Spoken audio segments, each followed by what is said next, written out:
I want to talk about the biggest and the most important story in the world, the Wuhan coronavirus. This coronavirus is a catastrophe on the scale of Chernobyl for China, but actually it's probably worse than Chernobyl, which was localized in its effect. The coronavirus could result in a global pandemic. While you were all sleeping overnight, the number of diagnosed cases in China increased by 30%. Now, let me be clear, that's not new cases, that is just newly admitted cases.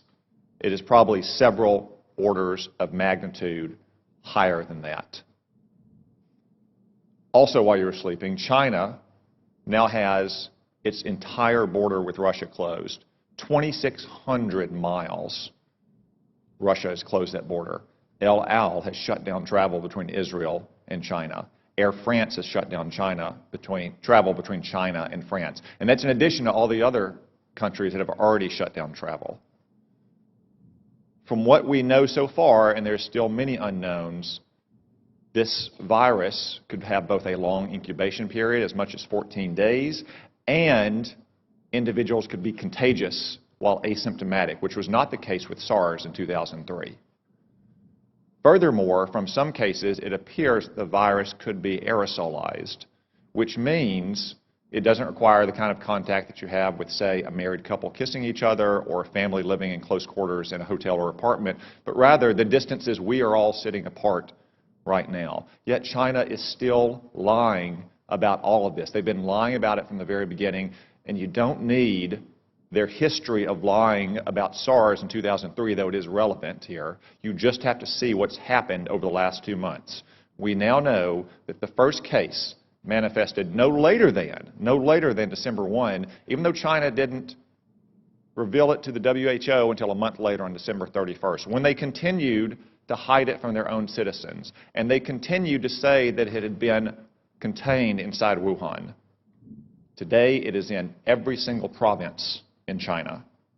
They also claimed for almost 2 months, until earlier this week, that it had originated in a seafood market in Wuhan, that locals had contracted it from animals in, say, bat soup or snake tartare.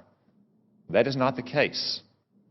The Lancet published a study last weekend demonstrating that of the original 40 cases, 14 of them had no contact with the seafood market, including patient 0. As one epidemiologist said, that virus went into the seafood market before it came out of the seafood market. We still don't know where it originated. Could have been another seafood market. Could have been a farm. Could have been a food processing company. I would note that Wuhan also has China's only biosafety level 4 super laboratory that works with the world's most deadly pathogens, to include, yes, coronavirus. Now, look at China's own actions. They have quarantined 60 million people, 60 million, more than the entire population of our West Coast. They've shut down schools indefinitely. Classes canceled nationwide indefinitely. Hong Kong, a part of China, has basically shut down all travel from the mainland. That's why it is essential that we immediately stop all travel on commercial aircraft between China and the United States. Making exceptions, of course, for American citizens to come back, as we just brought back yesterday. Allowing essential trade to flow as long as crews on ships and aircraft are not allowed to go into the general population in America. And making exceptions, of course, for medical personnel to go into China to try to get a handle on this.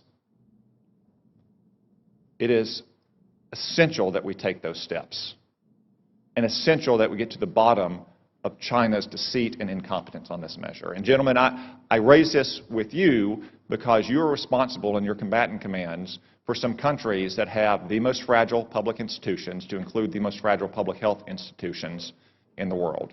So I ask, even though as of this morning there are not yet confirmed cases of coronavirus in your combatant commands, though I suspect there will be soon, what is your assessment about the ability of the governments in your combatant commands to handle a potential global pandemic like this? General Townsend. Thanks, Senator. So there are not, that I'm aware of, any confirmed cases, as you mentioned, but there are some suspected cases. The first report of suspected case I've heard of is in Djibouti, which you would imagine with a significant Chinese presence there. So the capacity of African nations to deal with this problem varies widely. For example, in Eastern Africa, Central East Africa, they've been dealing with Ebola, and they've been dealing with Ebola largely on their own and doing a pretty good job of it. So I think capacity there, but anywhere else in Africa is probably not to that degree. Admiral Fowler. The Venezuela crisis has already strained the social services of many of the nations. As you're aware, Senator, we had to deploy the hospital ship Comfort twice in 1 year to last deployment 12 different nations, and in one 5-day span it can do the equivalent of a whole month for a region of some of the major countries. So I would be extremely concerned. Like General Townsend, the capacities vary widely, but in many cases they're strained into the limit. I'd be very concerned if we saw this spread. Thank you. As a defensive measure, I just say again, it is essential that we shut down all commercial air travel immediately between the United States and China. As an offensive measure, because that probably won't stop it entirely, and because if it becomes a global pandemic, we have to deal with countries with very limited capabilities here.